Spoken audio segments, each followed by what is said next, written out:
बिस्मिल्लाहिर्रहमानिर्रहीम। स्टूडेंट्स, उम्मीद है आप खैरियत से होंगे। आज के फ़िज़िक्स के लेक्चर नंबर 9 में हम चैप्टर नंबर 2 उसका टॉपिक है इम्पल्स एंड इट्स एप्लीकेशंस। इसको हम स्टडी करेंगे डिटेल के साथ। पहले हमें इसके अंदर ये स्टडी करना है कि इम्पल्स का कॉन्सेप्ट क्या है, इम्पल्स का कॉन्सेप्ट क्या है।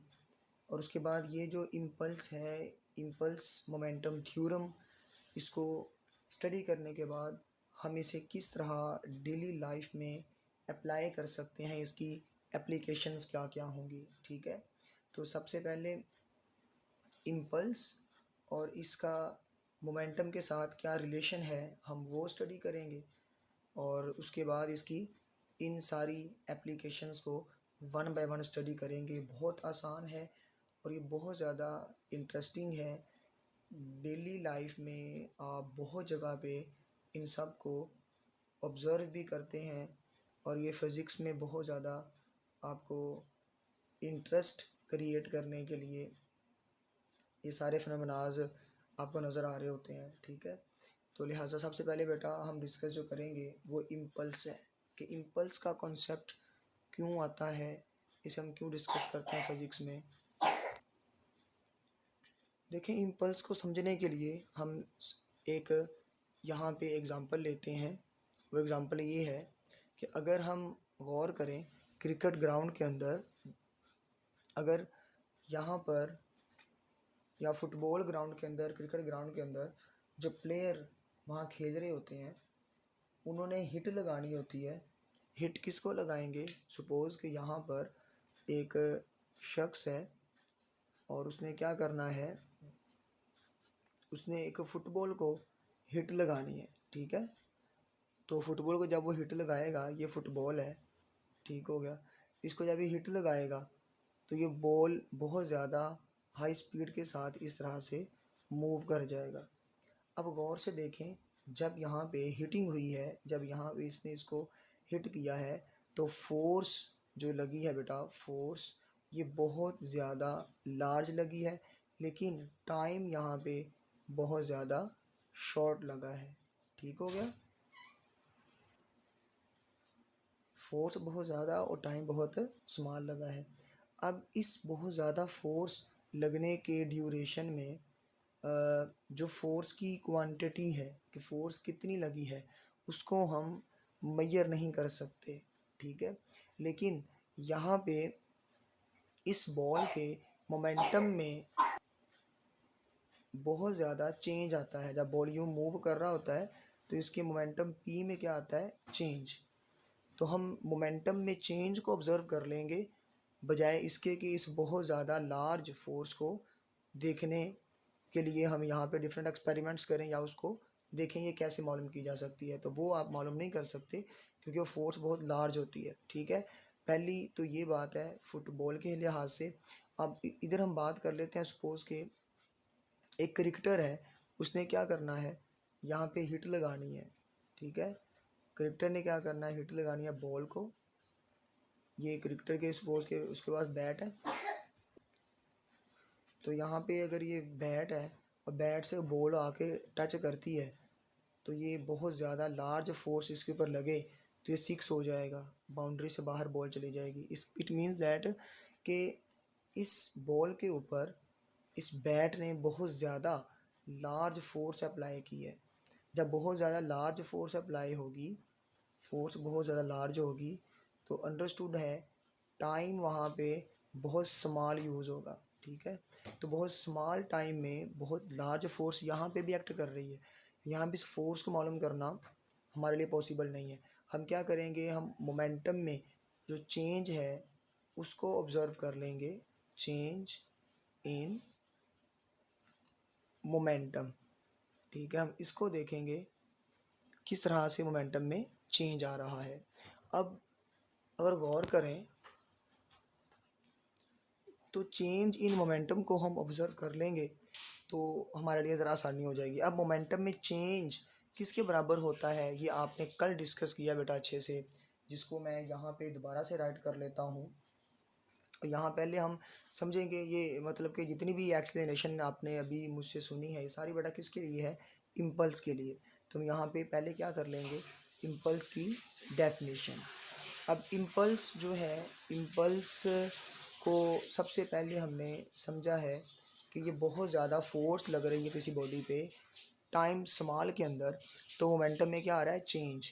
इस मोमेंटम में चेंज को ही हम किसका नाम देते हैं, इम्पल्स का। ठीक है, यानी अब ये भी कह सकते हैं इस फोर्स, ये जो बहुत ज़्यादा लार्ज अमाउंट में लगी है, इस फोर्स और इस टाइम को दोनों को आपस में क्या करवा दें आप, मल्टीप्लाई, इनका प्रोडक्ट ले लें, तो जो फोर्स और टाइम का प्रोडक्ट होगा वही असल में क्या होगी, इम्पल्स होगी। ठीक है, अब उसे कैसे आपने डिस्कस करना है, किस तरह से समझना है, उसको डिफाइन कैसे करना है, वो इसका शॉर्ट क्वेश्चन है। तो डिफाइन आप इसको यूं कर सकते हैं, when a very large force acts on a body for very short interval of time, then product of force and time is called impulse. Formula क्या होगा, ये बेटा फोर्स इनटू टाइम, ये फोर्स वेक्टर है, ऊपर एरो आएगा, और impulse आई से डिनोट करते हैं इसको, ऊपर इसके भी एरो आएगा। ठीक है, अब ये इसका है डायरेक्ट फार्मूला। ठीक हो गया इम्पल्स का। और इसका यूनिट क्या बन सकता है जी, यूनिट इसका आएगा फोर्स का न्यूटन और टाइम का सेकेंड।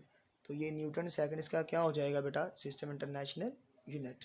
अब ये तो इसकी डेफिनेशन है कि जब ये आपने सारे दोनों साइनेरियोज को देखा है बेटा कि एक लार्ज फोर्स अमल करती है स्मॉल इंटरवल ऑफ टाइम के लिए, तो इन दोनों के प्रोडक्ट को हम क्या नाम दे देते हैं, इम्पल्स का। वहाँ वो मोमेंटम में चेंज के बराबर है। अब इस मोमेंटम में चेंज को ऑब्जर्व करते हैं, और ये शॉर्ट क्वेश्चन का पार्ट भी है, ये शॉर्ट क्वेश्चन का पार्ट भी है बेटा कि इम्पल्स को एक्सप्लेन करो और उसके बाद आप एक्सप्लेन करो मोमेंटम और इम्पल्स का आपस में रिलेशन क्या है, मोमेंटम एंड इम्पल्स, यानी कि मैथमेटिकली आपने ड्राइव करना है आप एक रिलेशन, जिसमें क्या एक्सप्लेन कर रहा होगा बेटा, जो क्या बता रहा होगा, मोमेंटम का और इम्पल्स का किस तरह से आपस में रिलेशन है। बेटा आप लोग कल डिस्कस कर चुके हैं, कल के लेक्चर में आपने ये पढ़ा था जो फोर्स है ना, second of motion in terms of momentum, F is equal to क्या आपने डिस्कस किया था कल, कल पढ़ा था आपने ये M V F minus M V I over time T. तो यहाँ से आप क्या कर सकते हैं, टाइम टी को एफ से मल्टीप्लाई करवा दें। ठीक है, F into T will be equal to M V F minus M V I. ठीक है, अब ये देखें ज़रा, ये second of motion in terms of momentum था जो आपने कल डिस्कस किया होगा बेटा, मैंने उसको डायरेक्ट यहाँ पे राइट कर दिया है। अब ये आता कैसे है ये आपको पता है, और जिस स्टूडेंट को नहीं पता कि ये किस तरह से ड्राइव होता था, ये उसके लिए बेटा मैंने यहाँ पे अलग से ड्राइव कर दिया है ताकि उसे थोड़ा सा रिमाइंड हो जाए। बेटा F is equal to M A था, ए की जगह पे उसका फार्मूला आ गया rate of change of velocity वाला, और एम को ऊपर दोनों से क्या करवा देंगे, मल्टीप्लाई करवा के M V F minus M V I over time T आ गया, इस टी को से क्या करवा देंगे, मल्टीप्लाई। तो ये वही सारा फार्मूला मैंने डायरेक्ट यहाँ पे राइट किया होगा। जिसने प्रीवियस लेक्चर लिया था उसके लिए इंतहाई आसान बात होगी, उसे आता ही होगा, सबसे पहले की बात ये है बेटा। अच्छा, F into T is equal to M V F minus M V I, ये यहाँ पे क्या है बेटा, ये एफ इंटू टी ये है इम्पल्स। ठीक है, इसको इम्पल्स कहते हैं। अब इम्पल्स क्या चीज़ है बेटा, ये मोमेंटम में चेंज है। ठीक है, change in momentum is equal to impulse. ठीक हो गया। अब अगर हम देखें कि मोमेंटम में चेंज आ रहा है तो इम्पल्स प्रोड्यूस हो रही है, अगर मोमेंटम में चेंज नहीं आ रहा तो इम्पल्स प्रोड्यूस नहीं होगी बॉडी के अंदर, पहली बात तो ये है। और मोमेंटम में चेंज, यही कहना काफ़ी नहीं कि मोमेंटम में चेंज आ रहा है, बल्कि हम ये कहेंगे कि चेंज इन मोमेंटम प्रोड्यूस हो लेकिन very short interval of time में हो।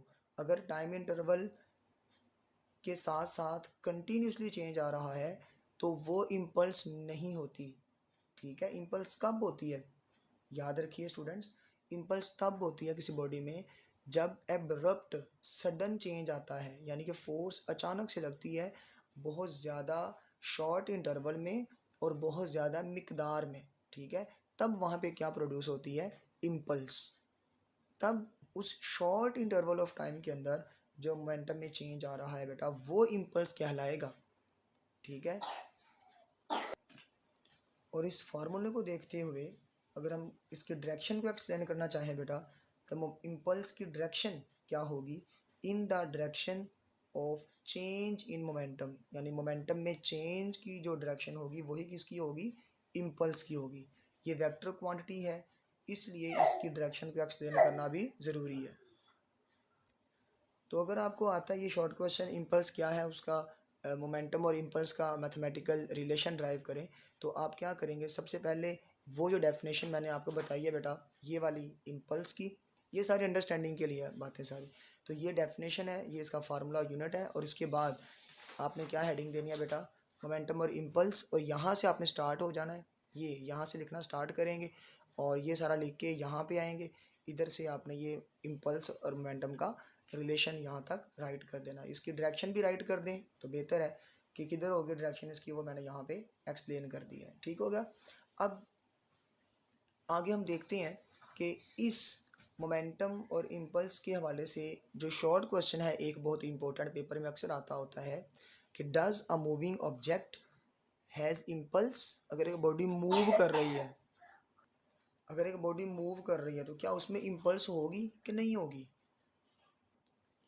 तो बेटा इसका आंसर क्या होगा, मूविंग ऑब्जेक्ट का अगर वो इम्पल्स उसकी देखें उसमें है कि नहीं, मूव तो कर रहा है लेकिन क्या उसमें इम्पल्स होगी।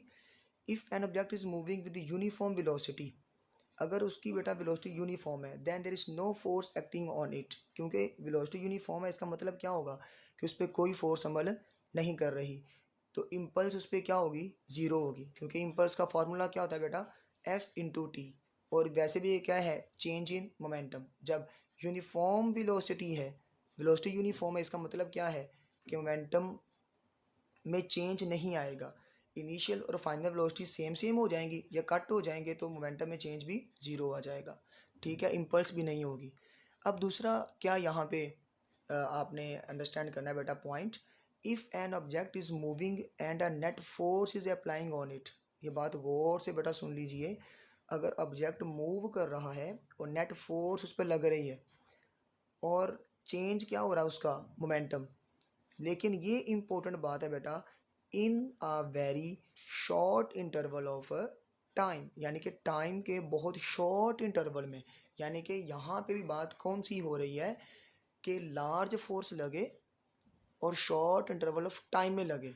ठीक है, फिर यहाँ पे क्या मेंशन करेंगे, then impulse is produced at that time.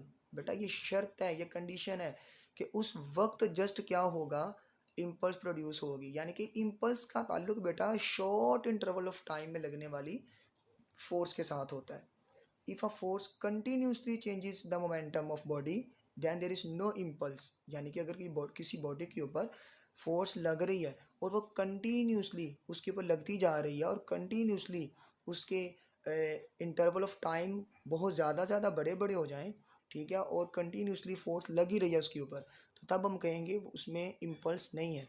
Impulse, हालांकि यहाँ पे मोमेंटम में चेंज तो आएगा ना, ठीक है, लेकिन कंटिन्यूसली फोर्स लग रही है, वो सडन एब्रप्ट अचानक से नहीं लगी ना, यानी कि फुटबॉल को किक करने में और क्रिकेट गेम के अंदर सिक्स लगाने में जो बैट के साथ बॉल को हिट लगती है वो अचानक से लगती है, यानी बहुत ज़्यादा फोर्स लगती है लेकिन टाइम इंटरवल शॉर्ट होता है, इसलिए वहाँ पे क्या होगा, वहाँ पे जो इम्पल्स प्रोड्यूस होगी वो मोमेंटम में चेंज जो लेके आ रही है वो शॉर्ट इंटरवल ऑफ टाइम के लिए होगा, तो वो इम्पल्स होगा। लेकिन अगर लार्ज फोर्स ना लगे, कंटिन्यूसली फोर्स लगती जा रही है और मोमेंटम में कंटिन्यूसली चेंज आ रहा है, तब वहाँ पे इम्पल्स नहीं होगी। हालांकि बॉडी मूव तो कर रही है बट इम्पल्स नहीं होगी। अब यहाँ तक तो सारी एक्सप्लेनेशन हो गया बेटा इम्पल्स के हवाले से। ठीक है, उसकी डेफिनेशन है, उसका मोमेंटम से रिलेशन है, वो भी आपने समझा, और उसके बाद आपने क्या समझा कि मूविंग बॉडी में इम्पल्स होती है या नहीं होती। अब हम आते हैं इन एप्लीकेशंस की तरफ। Car crumple zone, hair on the skull, helmet, air bag, seat belt, किस तरह से ये मोमेंटम का रिलेशन और इम्पल्स का रिलेशन यूज़ करते हुए आपको डेली लाइफ में सीरियस इंजरी से बचाते हैं। इसका पहले हम डिस्कस करते हैं बेटा मैथमेटिकल कॉन्सेप्ट, और उसके बाद हम क्या डिस्कस करेंगे, मैं की बुक यहाँ पे रख के आपको इसका शॉर्ट क्वेश्चन भी दिखा दूंगा बेटा, और उसकी वर्डिंग भी आपको रीड करवा दूंगा कि अगर आपको शॉर्ट क्वेश्चन आता है तो आपने उसको किस तरह से राइट करना होगा। तो पहले देखिए बेटा, हमने ये रिलेशन पढ़ा है कल के लेक्चर में, second law of motion in terms of momentum, applied force is equal to rate of change of momentum, यानी कि जो मोमेंटम में चेंज आता है with respect to time, with respect to time, वो क्या एक्सप्लेन करके देता है आपको, लगने वाली अप्लाइड फोर्स। ठीक है, ये अप्लाइड फोर्स के बारे में एक्सप्लेनेशन देता है आपको। अब अगर हम इस टाइम की बात करें, ठीक है, टाइम अगर बहुत स्मॉल हो जाए तो ये फोर्स बहुत लार्ज बॉडी पे अप्लाई होती है। अगर टाइम लार्ज हो जाए, टाइम बढ़ जाए, तो फिर ये फोर्स बहुत स्मॉल अप्लाई होती है। इसके लिए मैं आपको बुक से दिखाता हूँ इसकी डायग्राम, ताकि आपका टाइम भी सेव हो जाए और आपको समझ भी अच्छे से आ जाए। ये बेटा पहली आपकी हेडिंग लिखी है मैंने जो, कार क्रम्पल जोन वाली, ये देखें ज़रा। जब ये कार क्या करेगी, हिट करेगी, तो हिट करने से कुलियन होगी, टकराव होगा, इंट्रैक्शन होगा इसका किसी और बॉडी के साथ, तो ये जो हिस्सा है कार का आगे आगे वाला, ये क्रैश हो जाता है। और मुसाफिर जो सफ़र कर रहे हैं, ड्राइवर यहाँ बैठा होता है ना पीछे यहाँ पे, तो लिहाजा यहाँ पर ये जो हिस्सा है जब ये क्रैश होगा, ये बेंड होगा, तो ये क्रैश होने में थोड़ा टाइम लग जाएगा। जब टाइम बढ़ जाएगा तो जो फोर्स अप्लाई हुई है एक्सीडेंट के दौरान, वो फोर्स का जो असर होगा वो ज़रा कम हो जाएगा। ठीक है, और ड्राइवर और ये जो मुसाफिर यहाँ बैठे होंगे उनको ज़्यादा इंजरी नहीं होगी, वो ज़रा बच जाएंगे। ठीक है, पहली एग्जांपल तो ये है कि मोमेंटम में चेंज आया, टाइम एंड ट्रेवल थोड़ा सा इंक्रीज़ हो गया इस क्रम्पल जोन की वजह से। क्रम्पल जोन क्या चीज़ है बेटा, ये क्रम्पल जोन ये ऐसा हिस्सा है जो कुलियन के दौरान थोड़ा सा दब जाता है, थोड़ा सा प्रेस हो जाता है ना, इसलिए कहते हैं क्रम्पल जोन। तो ये क्रम्पल जोन की वजह से क्या हुआ, ये हिस्सा दबने में, प्रेस होने में, ये क्रैश होने में थोड़ा टाइम बढ़ गया, कुलियन का टाइम बढ़ गया, तो अप्लाइड फोर्स वो कम हो जाएगी। जब फोर्स कम होगी तो इंजरी भी कम लगेगी, कम होगी। इसी तरह बेटा जी दूसरी हेडिंग जो मैंने लिखी हुई है वो है हेयर ऑन द स्कल। ये जो ढांचा इंसानी जिस्म का, सर है जो बेटा, ये खोपड़ी है, स्कल खोपड़ी को कहते हैं ना, तो खोपड़ी के ऊपर ये जो हमारे बाल होते हैं ये भी क्रम्पल जोन का काम करते हैं। यानी कि ये अगर आप हिट लगाते हैं, ये देखें ज़रा, हथौड़ी के साथ सर के ऊपर, तो बाल अगर होंगे तो बाल पहले प्रेस होंगे ना, बाल प्रेस होंगे तो टाइम बढ़ जाएगा प्रेसिंग करने में, बालों को दबाने में, तो टाइम बढ़ जाएगा, फोर्स कम लगेगी। लेकिन अगर यहाँ पे ये विदाउट हेयर जो आपको एक बेटा ये स्कल नज़र आ रहा है, इसके ऊपर अगर आप हिट करते हैं इस हथौड़ी के साथ, हैमर के साथ हैमरिंग करते हैं, तो यहाँ टाइम बहुत स्मॉल लगेगा, क्योंकि यहाँ पे बाल नहीं है ना इसके ऊपर। जब इसके ऊपर बाल नहीं होंगे तो सीधा डायरेक्टली ये इसके साथ टच करेगा और टाइम स्मॉल लगेगा, हिटिंग करने में, इंट्रैक्शन करने में टाइम स्मॉल लगेगा, तो फोर्स बहुत लार्ज हो जाएगी। देखें ना, ये रिलेशन यहाँ भी लिखा हुआ है, टाइम के साथ फोर्स का इन्वर्स है। अगर ये टाइम स्मॉल होगा तो फोर्स बहुत ज़्यादा लगेगी, जब फोर्स ज़्यादा लगेगी तो इंजरी भी क्या होगी, ज़्यादा होगी। इसी तरह बेटा मैंने आगे जो हेडिंग लिखी हुई है वो हेलमेट के बारे में है। जब एक इंसान क्या करता है, हेलमेट पहन के सफ़र करता है, तो गिरने से उसको ज़्यादा चोट नहीं आती। उसकी वजह क्या है, उसकी वजह यही है कि अगर देखा जाए तो हेलमेट के अंदर बेटा फोम होता है। ठीक है, जब इंसान गिरता है तो सड़क का जो कांटेक्ट है वो डायरेक्ट हमारे हेड के साथ नहीं होता, दरमियान में ये फोम आ जाता है, ये हेलमेट आ जाएगा, फोम आ जाएगा दरमियान में। फोम आने से क्या होगा, होना ये है बेटा कि कुलियन का टाइम बढ़ जाएगा। ठीक है, जब टाइम बढ़ जाएगा, ये देखिए रिलेशन, जब टाइम बढ़ जाएगा तो फोर्स क्या हो जाएगी, कम लगेगी उसके ऊपर, तो हम कह सकते हैं कि वो इंजरी भी क्या होगी, कम होगी। और इसी तरह नेक्स्ट हेडिंग है बेटा एयर बैग्स। एयर बैग्स क्या होते हैं, जब एक गाड़ी सफ़र कर रही है बेटा, तो गाड़ी के अंदर इंसान सफ़र कर रहा है, गाड़ी चल रही है, इस गाड़ी के आगे कंपनी ने क्या किया होता है, एक एयर बैग यहाँ रखा होता है। जब ये गाड़ी टकराएगी एक्सीडेंट होगा किस चीज़ के साथ, वो एयर बैग फ़ौरन से ओपन हो जाएगा, उसमें हवा भर जाएगी। तो ड्राइवर यहाँ बैठा हुआ है, यहाँ पे आगे क्या होता है एयर बैग, तो यहाँ पे एयर बैग ओपन हो जाएगा। तो ड्राइवर इसकी बजाय कि वो शीशे से टकराए या डैशबोर्ड से टकराए, वो क्या करता है एयर बैग से टकरा जाएगा। और एयर बैग वो क्या करेगा, यहाँ प्रेस कर देगा, दबा देगा। जब एयर बैग को प्रेस करेगा तो उसका टाइम ऑफ कोलिजन बढ़ जाएगा। जब टाइम बढ़ेगा तो फोर्स क्या लगेगी, कम। टाइम बढ़ेगा तो फोर्स कम तो इंजरी भी कम होगी। इसी तरह बेटा सीट बेल्ट भी क्या करते हैं, उसको फ़ौरन शख्स को आगे जाने से रोकते हैं। हाई स्पीड से मूव कर रहा था, ब्रेक लगी, तो ब्रेक लगने से क्या होगा, वो आगे की तरफ जाएगा फ़ौरन से उसी स्पीड के साथ जिस स्पीड से वो आ रहा था। तो होना क्या है, उसने सीट बेल्ट अगर पहना हुआ है तो सीट बेल्ट उसको रोकेंगे, तो आगे जाने का टाइम बढ़ा देंगे सीट बेल्ट, तो फोर्स कम लगेगी। ठीक हो गया, तब भी इंजरी कम होगी। और इसके अलावा अगर हम बात करें थोड़ी सी कि यहाँ पे अगर कोई शख्स है वो रेत के ढेर पे गिरता है, ये सैंड का एक हीप है, ये रेत का ढेर है, ठीक है। और अगर यहाँ पे गिरता है, ये फ्लोर है, फर्श है, चोट ज़्यादा कहाँ पे आएगी, चोट कहाँ पे लगेगी उसके बेटा, यहाँ पे, क्योंकि ये फर्श है, डायरेक्टली उसकी हिटिंग होगी तो टाइम बहुत स्मॉल लगेगा, फोर्स बहुत ज़्यादा लगेगी, इंजरी भी ज़्यादा होगी।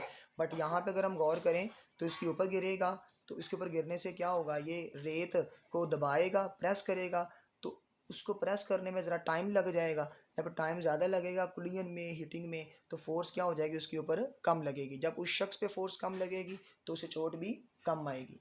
ये कितना फ़ायदा देखें इस रिलेशन का।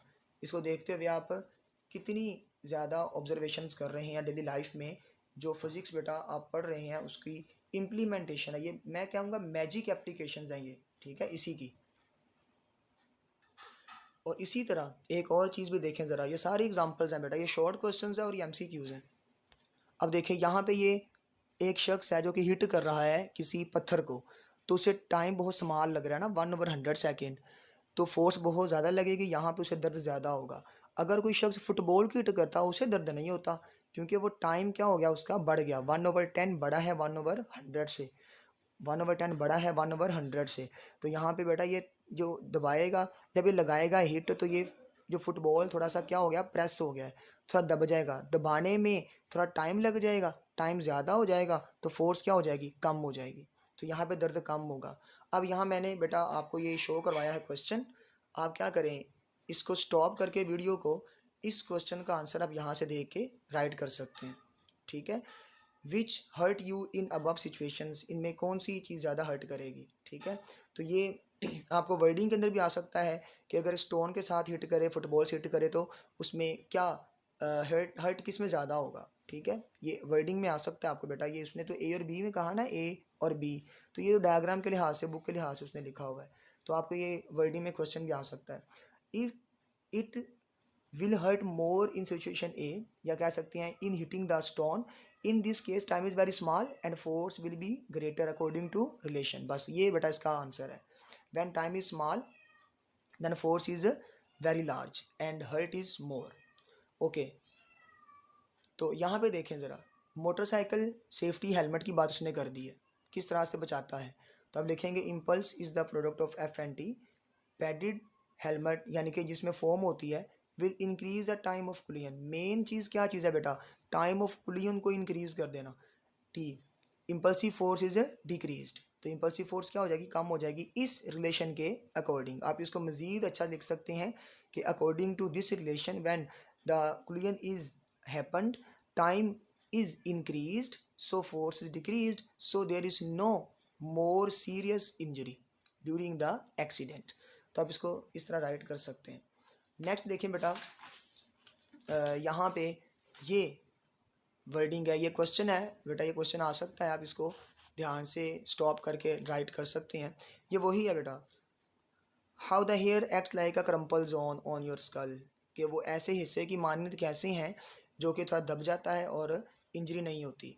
तो ये बेटा इसमें लिखा हुआ है कि 5 न्यूटन की फोर्स काफ़ी होती है किसके लिए, नेकड स्कल के लिए, यानी कि जो कि विदाउट हेयर है, और फोर्स बहुत ज़्यादा होती है, ठीक है, टाइम स्मॉल होता है। In case of covered skull delta T is greater, time बढ़ जाएगा क्योंकि टाइम यूज़ हो रहा उन बालों को दबाने में, प्रेस करने में, तो फोर्स इफ़ेक्टिव नहीं होगी, मतलब फोर्स ज़्यादा नहीं होगी, तो फिर वो 50 न्यूटन फोर्स चाहिए होती है, ज़्यादा फोर्स, ठीक है। लेकिन 5 न्यूटन कब चाहिए होती है उसको ज़्यादा इंजर करने के लिए, सिर्फ जब उसके ऊपर बाल नहीं होते, ठीक है। तो इसके मुताबिक होता है काम। अब आगे देखिए बेटा, गाड़ी का ये मैंने आपको पहले समझाया है कॉन्सेप्ट, अब उसके सारे क्वेश्चंस दिखा रहा हूँ कि क्वेश्चंस किस तरह बन सकते हैं।